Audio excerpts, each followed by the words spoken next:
About 7 o'clock one blistering hot morning, for it was now dead summertime, Higbee and I took the boat and started on a voyage of discovery to the two islands.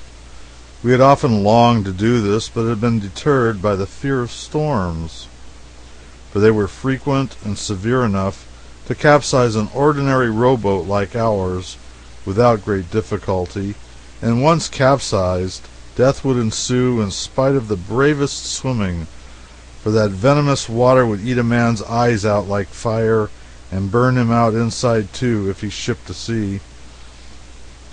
It was quiet 12 miles straight out to the islands, a long pull and a warm one, but the morning was so quiet and sunny, and the lake so smooth and glassy and dead, that we could not resist the temptation. So we filled 2 large tin canteens with water, since we were not acquainted with the locality of the spring said to exist on the large island, and started. Higbee's brawny muscles gave the boat good speed, but by the time we reached our destination, we judged that we had pulled nearer 15 miles than 12. We landed on the big island and went ashore. We tried the water in the canteens and found that the sun had spoiled it. It was so brackish that we could not drink it. So we poured it out and began a search for the spring, for thirst augments fast as soon as it's apparent that one has no means at hand of quenching it. The island was a long, moderately high hill of ashes, nothing but gray ashes and pumice stone, in which we sunk to our knees at every step, and all around the top was a forbidding wall of scorched and blasted rocks. When we reached the top and got within the wall, we found simply a shallow, far-reaching basin, carpeted with ashes, and here and there a patch of fine sand. In places, picturesque jets of stream shot up out of crevices, giving evidence that although this ancient crater had gone out of active business, there was still some fire left in its furnaces. Close to one of these jets of steam stood the only tree on the island, a small pine of most graceful shape and most faultless symmetry. Its color was a brilliant green, for the steam drifted unceasingly through its branches and kept them always moist.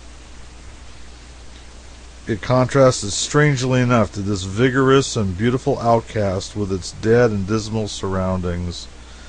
It was like a cheerful spirit in a mourning household. We hunted for the spring everywhere, traversing the full length of the island, 2 or 3 miles, and crossing it twice, climbing ash hills patiently and then sliding down the other side in a sitting posture, plowing up smothering volumes of gray dust. But we found nothing but solitude, ashes, and a heartbreaking silence. Finally we noticed that the wind had risen, and we forgot our thirst in a solicitude of greater importance. For the lake being quiet, we had not taken pains about securing the boat. We hurried back to the point overlooking our landing place, and then, but mere words cannot describe our dismay, the boat was gone. The chances were that there was not another boat on the entire lake. The situation was not comfortable. In truth, to speak plainly, it was frightful. We were prisoners on a desolate island, in aggravating proximity to friends who were for the present helpless to aid us. And what was still more uncomfortable was the reflection that we had neither food nor water. But presently we sighted the boat. It was drifting along leisurely about 50 yards from shore, tossing in a foamy sea. It drifted and continued to drift, but at the same safe distance from land, and we walked along abreast it and waited for fortune to favor us. At the end of an hour it approached the jutting cape, and Higbee ran ahead and posted himself on the utmost verge and prepared for the assault. If we failed there was no hope for us. It was driving gradually shoreward all the time now, but whether it was driving fast enough to make the connection or not was the momentous question. When it got within 30 steps of Higbee, I was so excited that I fancied I could hear my own heart beat. When a little later it dragged slowly along and seemed about to go by, only one little yard out of reach, it seemed as if my heart stood still. And when it was exactly abreast him and began to widen away, he was still standing like a watching statue. I knew my heart did stop. But when he gave a great spring the next instant and lit fairly in the stern, I discharged a war whoop that awoke the solitudes. But it dulled my enthusiasm presently when he told me he had not been caring whether the boat came within jumping distance or not, so that it passed within 8 or 10 yards of him, for he had made up his mind to shut his eyes and mouth and swim the trifling distance. Imbecile that I was, I had not thought of that. It was only a long swim that could be fatal. The sea was running high and the storm increasing. It was growing late, too, 3 or 4 in the afternoon. Whether to venture towards the mainland or not was a question of some moment, but we were so distressed by thirst that we decided to try it, and so Higby fell to work and I took the steering oar. When we had pulled a mile laboriously, we were evidently in serious peril, for the storm had greatly augmented. The billows ran very high and were capped with foaming crests. The heavens were hung with black, and the wind blew with great fury. We would have gone back now, but we did not dare turn the boat around, because as soon as we got in the trough of the sea, she would upset, of course. Our only hope lay in keeping her head on to the seas. It was hard work to do this. She plunged so, and so beat and belabored the billows with her rising and falling bows. Now and then one of Higby's oars would trip on the top of a wave, and the other would snatch the boat half around in spite of my cumbersome steering apparatus. We were drenched by the sprays constantly, and the boat occasionally shipped water. By and by, powerful as my comrade was, his great exertions began to tell on him, and he was anxious that I should change places with him till he could rest a little. But I told him this was impossible, for if the steering oar were dropped a moment while we changed, the boat would slew around in the trough of the sea, capsize, and in less than 5 minutes we would have hundreds of gallons of soap suds in us, and be eaten up so quickly we could not even be present at our own inquest. But things cannot last always. Just as the darkness shut down, we came booming into port head on. Higby dropped his oars to hurrah. I dropped mine to help. The sea gave the boat a twist, and over she went. The agony that alkali water inflicts on bruises, chafes, and blistering hands is unspeakable, and nothing but greasing all over will modify it. But we ate, drank, and slept well that night, notwithstanding.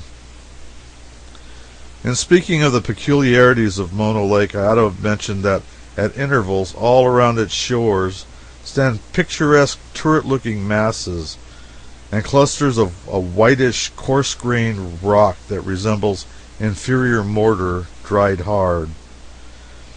And if one breaks off fragments of this rock, he will find perfectly shaped and thoroughly petrified gulls' eggs deeply embedded in the mass. How did they get there? I simply state the fact, for it is a fact, and leave the geological reader to crack the nut at his leisure and solve the problem after his own fashion. At the end of a week we adjourned to the Sierras on a fishing excursion, and spent several days in camp under snowy Castle Peak, and fished successfully for trout in a bright miniature lake whose surface was between 10 and 11,000 feet above the level of the sea. Cooling ourselves during the hot August noons by sitting on a snowbank 10 feet deep, under whose sheltering edges fine grass and dainty flowers flourished luxuriously, and at night entertaining ourselves by almost freezing to death. Then we returned to Mono Lake, and finding that the cement excitement was over for the present, packed up and went back to Esmeralda. Mr. Ballou reconnoitered a while, and not liking the prospect, set out alone for Humboldt. About this time occurred a little incident which has always had sort of interested me, for the fact that it came so near instigating my funeral. At a time when an Indian attack would have been expected, the citizens hid their gunpowder where it would be safe and yet convenient to hand when wanted.